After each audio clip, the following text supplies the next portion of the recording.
Hi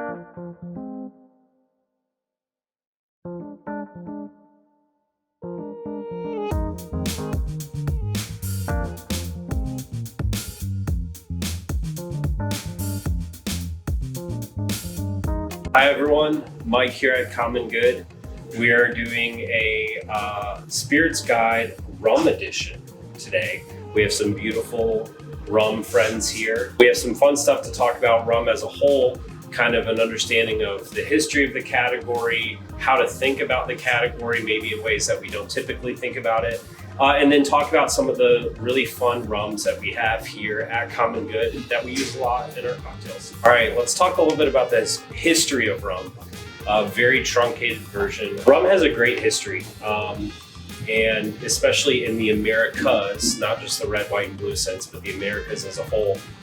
Rum has a huge tradition. It played a huge role in the economy of the early Americas as sugar was brought up from South America, Central America to be processed in the American colonies. Part of the processing, they would use one of the byproducts, molasses, to produce rum, a spirit that would then get shipped back to Europe. In fact, that kind of molasses-forward, molasses-used rums continues today in what you would call rum industrial, which is most of the rums that we enjoy are made using molasses. As different European countries came in and colonized and settled different areas of the Caribbean, Central America, South America, you saw all these different rum production styles and flavor styles spring up, one of which is called Rum Agricole, which doesn't use molasses. It uses fresh pressed sugarcane,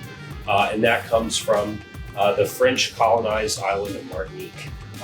Is where you'll see most of those. We have two of those with us here today. Rum was very, very popular. Obviously, it was very easy to produce because you had a lot of leftover sugar product like molasses that you really didn't have a ton of use for other than making rum. Flash forward to the world we're in today.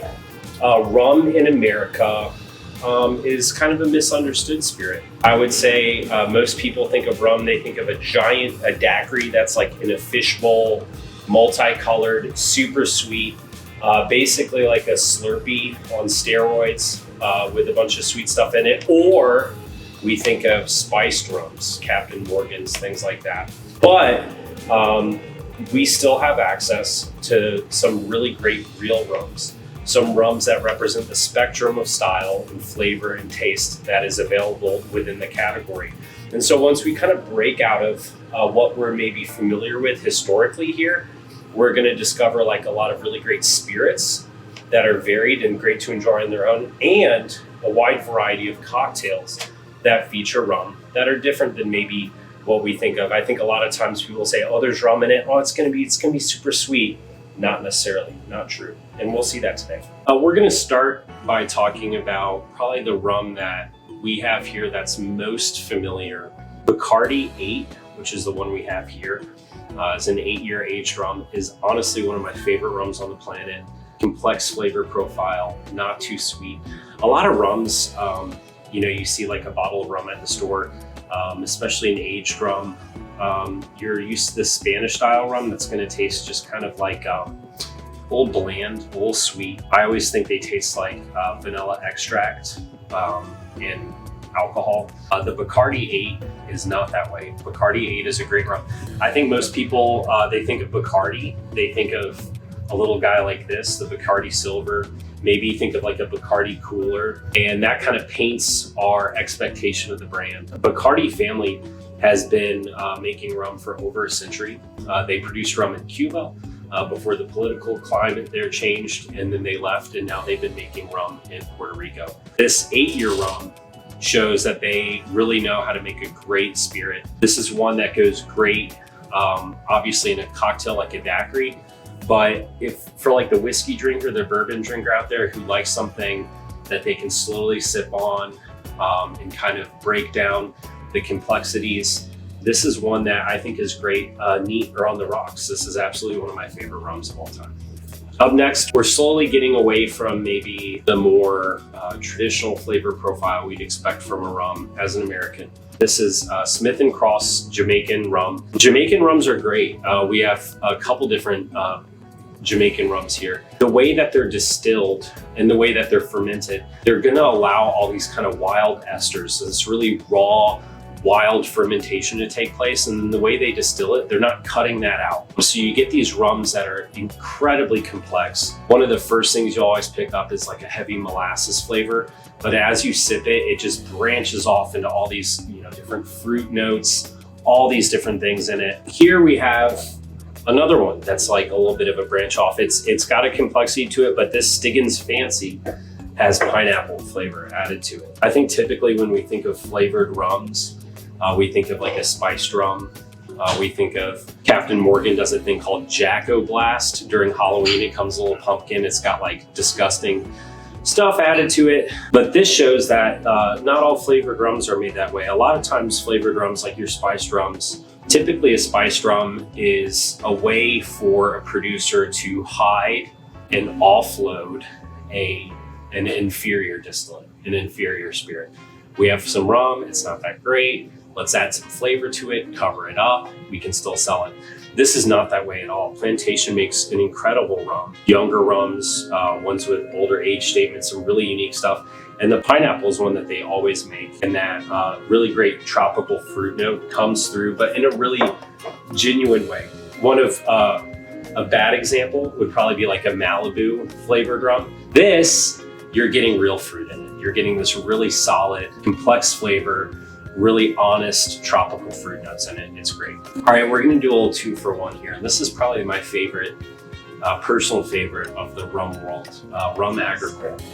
We have 2 Rum Agricoles here. You'll notice it's spelled, if you look at the bottle, it's spelled R-H-U-M, a little different. I'm not even gonna try to get the French pronunciation on this one. It's 3 Rivers, Cuvée l'Océan.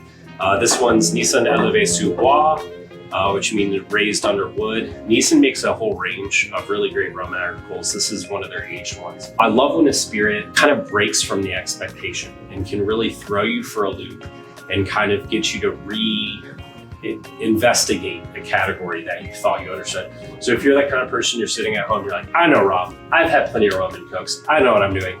Try a Rum Agricole. It's really going to challenge what you think you know about the category. We talked a little bit about earlier, Rum Agricole, unlike Rum Industrial, which is made from molasses, these are made from fresh sugarcane. So they go out, they'll harvest it, and they get it in the fermenter right away. It's not that molasses sweetness, it's a light, grassy, floral sweetness that you get from that fresh sugarcane. The aging on this Nissan Élevé sous bois really kind of calms it down. So like Rum Agricole, like this one, without the age on it is very, very, very vibrant, very aggressive. The aging on this mellows it out a little bit. And this is, especially this one here, the Élevé sous bois, this is a great sipping rum. This is one that I used to always pour when people would say, I don't like rum. I'm a bourbon guy. I only do bourbon. I would pour them this and you kind of see the light bulb go on where they're like, oh, I need to rethink, my life decisions. I need to give rum a chance. Last but not least, I feel like we have to talk about this, even though this is the rum segment and Brazilians are going to be like, why are you talking about this? It's not a rum. So when is a rum not a rum, but kind of a rum? The answer is cachaça. Right here we have Ivioca's Prata Cachaça Unaged. This is a spiritual cousin to the Rum Agricole. So it's made with that fresh pressed sugarcane. It's not molasses. So it's going to have those really grassy floral components that you would get from a Rum Agricole. It is distilled from sugar, just like any other Rum Agricole. The difference is what wood they'll choose to age these in. If you ask me, from a very purely technical standpoint, is this a rum? But from a cultural standpoint, no, they say it's not. They say it's a cachaça. It's their own thing. If you've ever gone to Brazil, the national drink of Brazil is a caipirinha. The only way to make a caipirinha is with cachaça. So kind of a really fun cousin to a daiquiri, a great drink to make at home. And if you like the Rum Agricole, if you try a Rum Agricole from us and you say, this is really interesting, this is really unique, Cachaça is another category you want to branch out into as well. So we've talked a little bit about rum. How do you enjoy rum at home? A lot of these guys are great for sipping. Like the Bacardi, I think, is great for sipping. The Eleve Sous Bois, the Smith & Cross, those I would enjoy neat or on the rocks. But if you're looking for some surefire ways to enjoy any rum, to quote Action Bronson, I'm no stranger to a rum and soda. Rum and soda is fantastic. I don't mean soda in terms of like Diet Coke, although you can do that. There's nothing wrong with that. But some just nice soda water. You know, maybe you get a bottle of our Hoshizaki soda water from us, take that home and just over the rocks with a little bit of rum, and that really bubbly soda water is really, really awesome. But the surefire answer, to be honest, is a daiquiri. Classic daiquiri. 2 ounces rum, 3/4 lime, 3/4 syrup, simple syrup of some kind. I recommend using like a Demerara sugar, like a really raw, funky sugar. But honestly, that ratio, that 2, 3/4, 3/4 daiquiri recipe,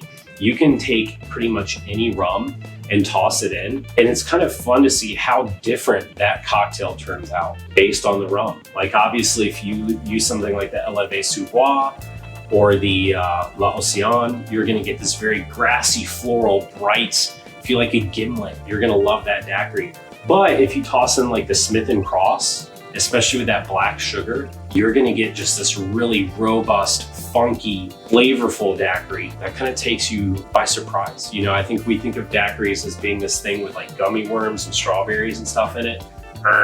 A classic daiquiri can be so complex, really balanced. You know, it'll have a little natural sweetness to it, but it's not going to be like the saccharine bomb. Here's my closing argument: why you should give rum a chance. Why you should give rum a chance. It is a category that will take you by surprise. If you want to jump in the deep end, you can jump in with something like one of these Rum Agricoles or Jamaican rum, or you can kind of ease it in with just a classic like the Bacardi VIII. But rum is such a varied category. There's so much. I always love when a spirit category gives you something to kind of experiment with and experience as you kind of try all these different styles, and rum brings that to the table big time. If you're looking for a fun way to enjoy at home, if you go on our online shop, you can sort and see what rum cocktails we're featuring at the time. And for those of you that are gonna sign up for our Spirits membership program, you're gonna see some rums in there from time to time. You'll get a rum at home. There's so much to enjoy, and we have a lot of really great rums here. All the rums we sell here are very honest, no sugar added, that kind of thing. We pick out rums that are really well made from really great people. So give rum a chance, explore it with us today.